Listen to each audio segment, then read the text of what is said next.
What's up? So yeah, being at home, not a fan. Definitely not a fan. I'd so much rather be at school. Um, yeah, I'm reading the prompts, so I'm gonna look down at my computer a lot. Um, okay. So, yeah, I'd much rather be at school. I really, really loved being at school. For years, I wanted to get out of my hometown and go do something, which no one in my town ever does anything. They just stay here and marry their high school sweetheart and then live in the same town, and then their kids go to the same school and they still go to football games and drink in the parking lot beforehand. And I didn't want to do that. So I wanted to leave and get out, and I did. And I loved being there. Like when I came home, I would like hide in the grocery store because I didn't want to run into people from high school. I can't go to Target because the girl who tortured me senior year works there, so that sucks. Um, yeah, so coming home was kind of a disappointment because I loved being at school and I like felt like, oh, this is where I'm supposed to be. I'm doing everything I'm supposed to do, and I was like, everything was just great. And then spring semester, I felt totally good with where I was going. I was in the newspaper, I'd made friends. I had called my mom the first weekend of fall semester and cried to her on the phone because I was like, I'm not gonna make friends. This is gonna be horrible. I don't know what's gonna happen. And then everything's fine, and everything was great. The Sunday before all of this happened, me, Lexi, Sarah Grace, and Maggie, all after the newspaper budget meeting, we got pulleys and we sat and we talked. We all made an agreement to live together senior year and shook on it, so that's fun. And then we went outside and it was really nice, and so we just sat out in the grass for like an hour, just soaking up the sun and talking, and that was great. That was the moment where I was like, I am finally at peace. Everything is going well. I love what I'm doing. I love the people I'm doing it with. Everything is great. And then 2 days later, I woke up from a nap to find out that classes were going online. And I was really, really upset. My roommate and I just laid in our beds for the next hour because we were so upset. We didn't even want to do anything. And yeah, I was like, that's fine, but I'm going to stay on campus because I don't want to go home. And then, yeah, a few days later when I got the email that I was going to have to go home, I was crushed. Like I said, I love my hometown and I love where I'm from, but the people here are just, they're so close-minded and they don't have any ambition, and I wanted to be away from the people in high school who always told me I couldn't do it, that I wouldn't amount to anything. I wanted to be away from that. And it's like I'm finally comfortable and then I'm right back.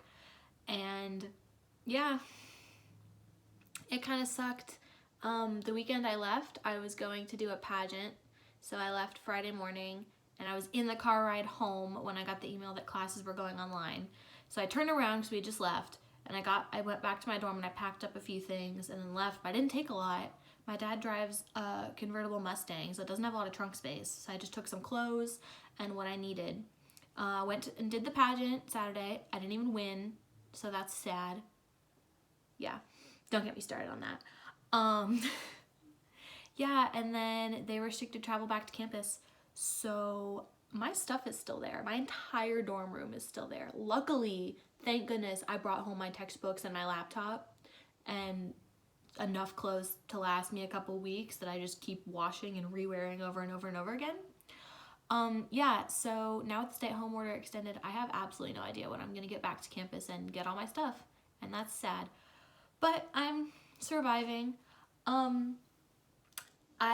I'm still adjusting because I live with my dad now. My parents got divorced when I was 8, and I lived with my mom up until I was 18.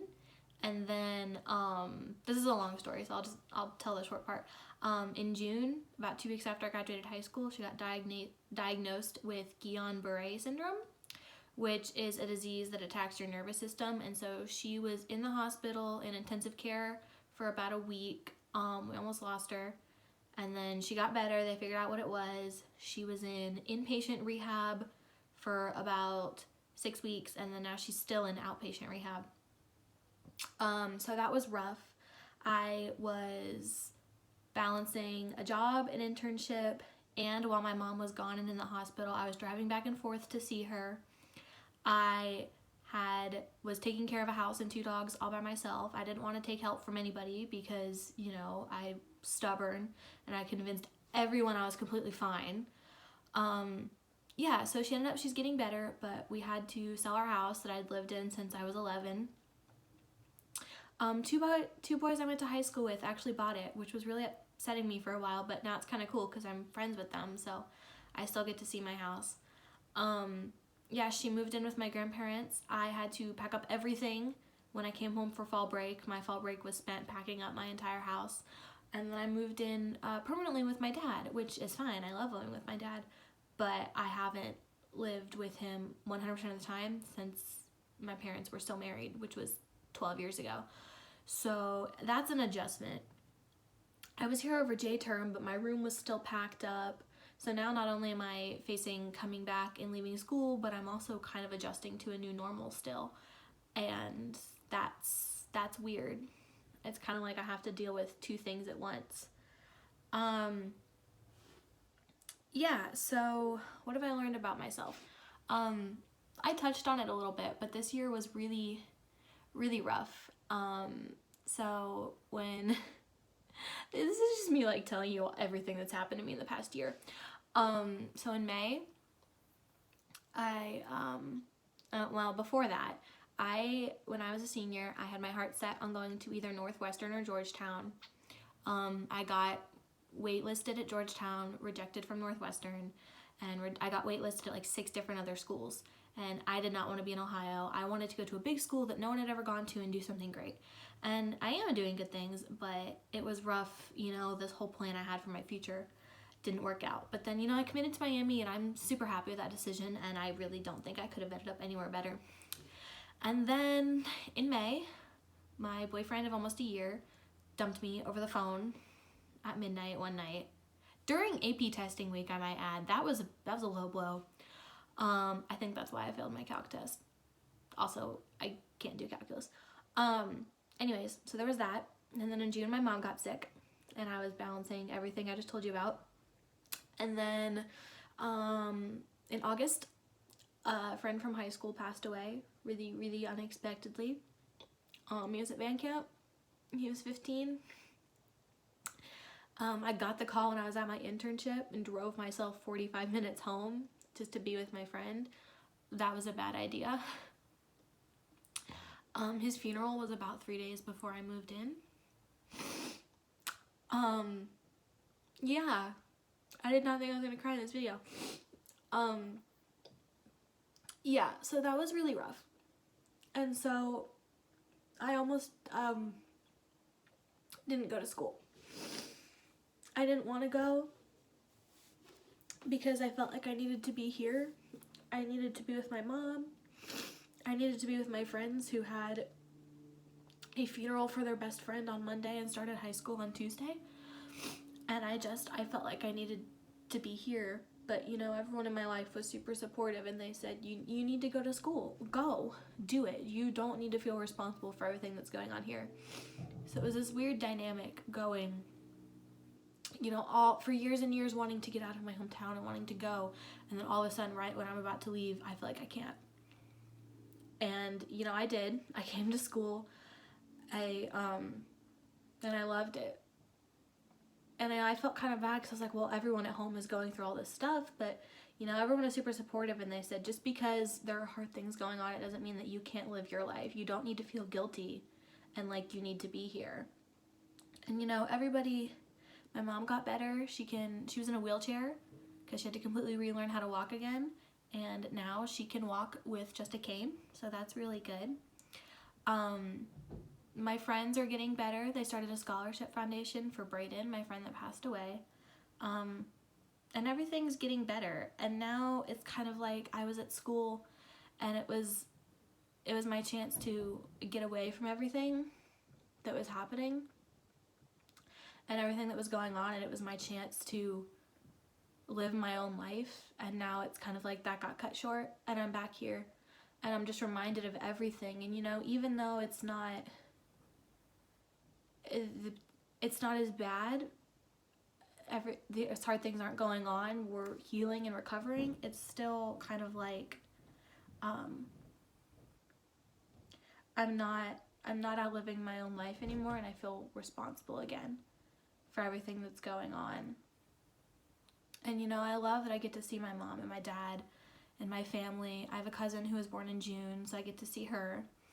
But I'm kind of just right back to, I remember why I wanted to leave, not only because I wanted to leave for so long, but there was all of this stress and so much going on that going to Miami was something I had for myself.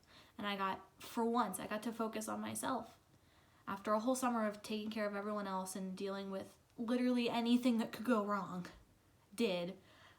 I got to focus on my own life, and I really got to see what I wanted to do and see what I wanted my future to be. And then, yeah, just being back, it's kind of sad. I don't mind it. I had a conversation with my mom the other day where I said, you know, I realized that I don't hate this town. I love it, actually. It's very quirky. Someday I'll get into that, but a lot of weird stuff happens here. And I love it. And some of the people I absolutely love. There are people that have supported me for years and years and are excited to see me go out and do things. But there are people that have always just told me that I'm not going to do anything. You're just from this small town. Like, what do you think you're going to do? Why do you think you're going to change the world? Or the people that were horrible to me in high school and made me go home and cry to my mom every night because I just couldn't stand the way I was being treated. Or not being able to walk into Kroger without seeing the boy who broke my heart, and 11 months later I'm still crying over it at night in my bed. So I've learned a lot. I've learned that I really do need to get out and see the world and do what I want to do and be my own person. But I've also learned that it's okay to be home, and that I need to appreciate, you know, the things that I do have. And yeah, that was a lot. I don't even know if that's what you want, but if not, just email me and I'll send you a different video. But the moral of that story is that being home is rough for me because I spent years and years and years wanting to get out and go do something. And then all of a sudden I felt really guilty and like I had to stay home. And then I finally got over that guilt and I was like, yes, everything is fine at home. Everyone is doing better and I'm doing great at school and I'm having an amazing time and I love this. And then all of a sudden it's just cut short. So it felt like as soon as I had finally gotten my life together, everything was just